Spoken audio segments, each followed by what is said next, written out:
What's up, everybody? Welcome to the Producer's Journal podcast.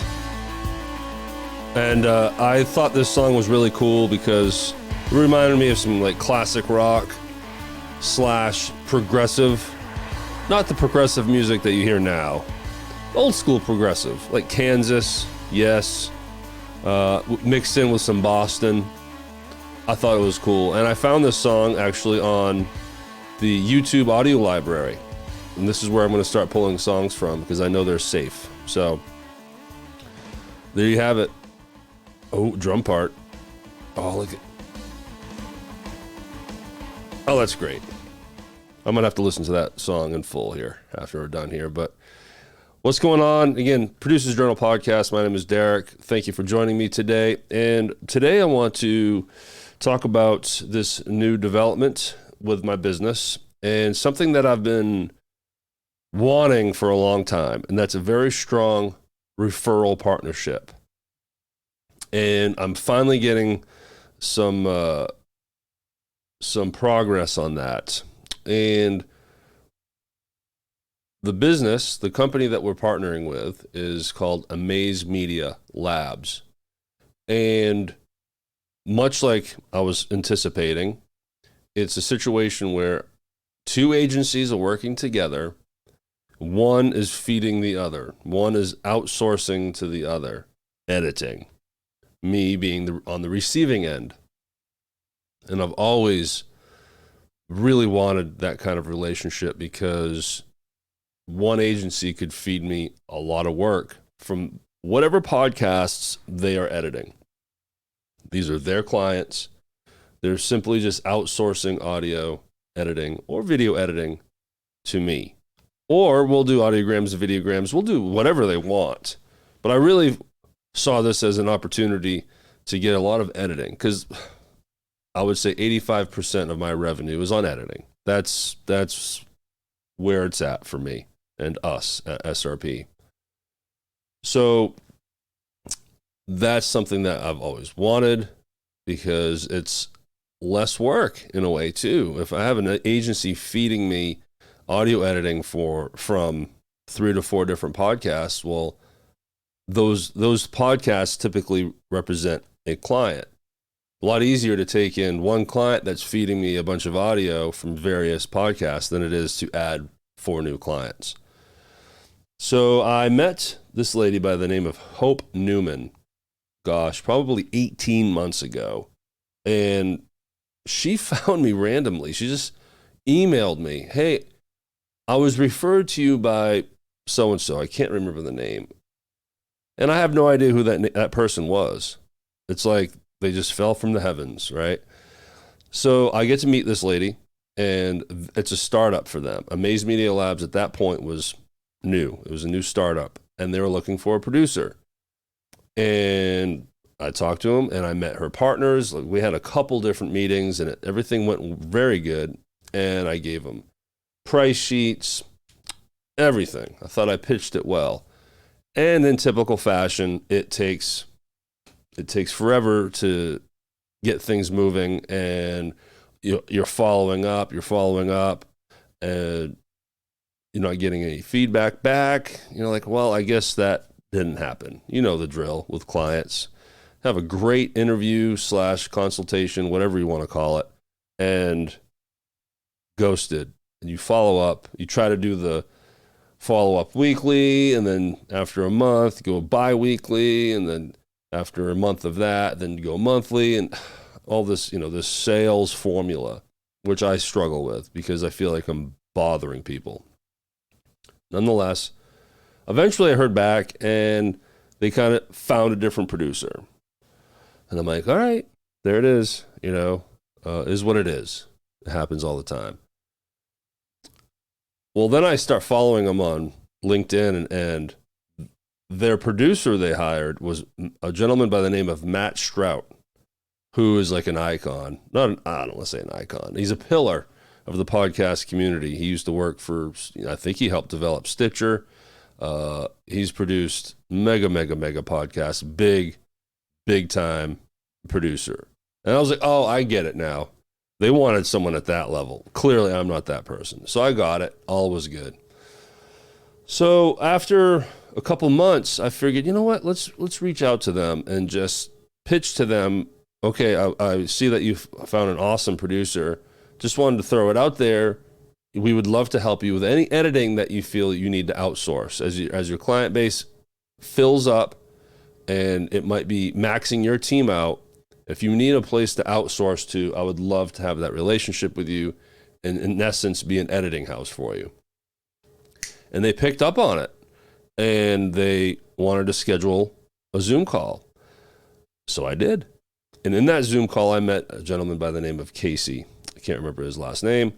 He's one of the producers in there, handling the overall flow of episodes and podcasts and what have you. So we had a great conversation and we kind of discussed what this might look like and what my rate would be and all these good things, and felt very confident after leaving that meeting. Okay. 4 to 6 weeks later of following up, I finally get a response. Right now, we don't have anything, but you're at the top of our list. We will absolutely most likely need you soon, but not at the moment. Okay, cool. Thanks for the update. That was all I needed. That helped. Fast forward another couple months, I just chime in to say hello. They say hi back. That's it. Just checking in. And then all of a sudden I wake up to an email from them. Derek, we're definitely going to have some work coming your way very soon. We want to make sure you'll have the availability. This is sort of what we are looking at.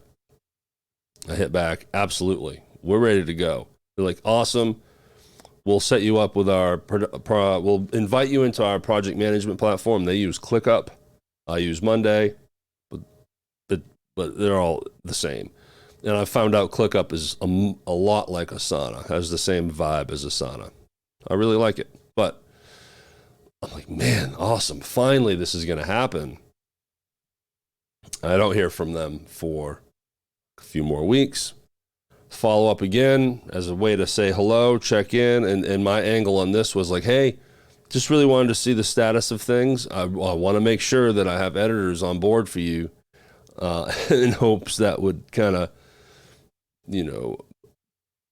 help me get more information from them on ETA.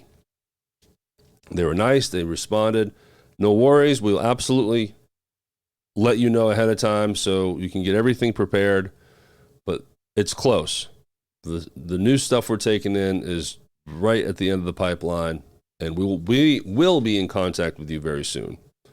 All right. I was happy with that. And then, boom. Do you have time to edit this episode in 36 hours? They sent me a bunch of files, project files for this one recording. They button it up really nice. Everything's in a folder. But they need it in like 36 hours. I'm thinking to myself, where was the, in essence, promise that they'd give me plenty of time to prepare for this? So, okay. So I get one of my editors on board with this, and we knock it out and did everything we could. And learning ClickUp and their process and how they run their edit notes, and also the editing. And it's pretty basic editing. It's scrub editing with some edit notes, adding on different assets. No big deal. Editor didn't have any issues with it. All was well. So we submitted that one. We had to fix something. We did miss one little thing. No big deal. That episode's still in review with their client. So Amaze Media is sort of that middle point. The client gives them the audio. They give us the audio. We send it back to Amaze, and then they have to get approval from their client. Whether their client even knows that their stuff's being outsourced to me and my agency doesn't really matter. They might know, but I know a lot of my clients don't know that they know that I'm not editing, but they don't know if their editing is with one editor or throwing it around to different editors. They just understand shit's going to get done. As long as it sounds good, they're happy.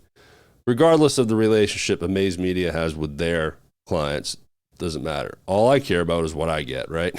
So we hammer that away, and then boom, another episode from a second podcast. And they wanted it like crazy turnaround again. Finally, I pushed back a little bit. I'm like, hey, we absolutely can do this, but we need to come to an agreement on timeline and turnaround. And at the very minimum, I need at least 48 hours over business days. And they understood, and they totally got it.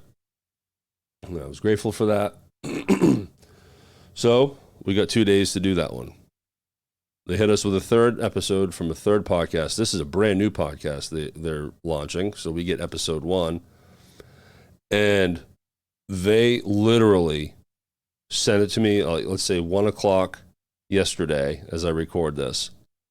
And they wanted it. So this I'm recording this on Tuesday. So yesterday on Monday, they sent me the files at 1 o'clock, and they wanted it back Wednesday at 1 o'clock. I mean, they gave me exactly 48 hours, which I thought was really funny. It's like, okay, that's what I pushed out there, and all is good. But it's amazing to finally have this partnership, and I hope it continues. I'm always fearful of these types of things disappearing because they just need me now, but is it because they have an editor on vacation? Or are they really starting to get some overflow that they don't want to hire new editors for, and they're just going to start outsourcing? I hope it's the latter. The fact that I got episode 1 of a new podcast is encouraging because that means that they are including us right from the get-go on that one. That's a good sign. So I don't know how many podcasts they handle, but so far we've edited for 3 different podcasts in a span of 10 days. So that's exciting. That's going to really help with my revenue, and it's less of a headache than dealing with 3 new clients. It's 1 new partnership feeding me stuff. Outstanding. So that's where things are going right now. Very exciting. I'd love to hear your thoughts on if you have any partnerships. Please reach out to me. Instagram at The Real Hernando. Plus you can, no, what am I saying? That's a different podcast altogether. That's where I should edit.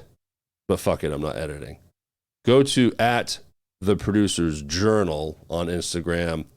And you can find my website, shelbyrealproductions.com. Either way, you can send me an email or a direct message to those platforms, and I'd love to hear from you. So, I forgot this last time. This is radio, right?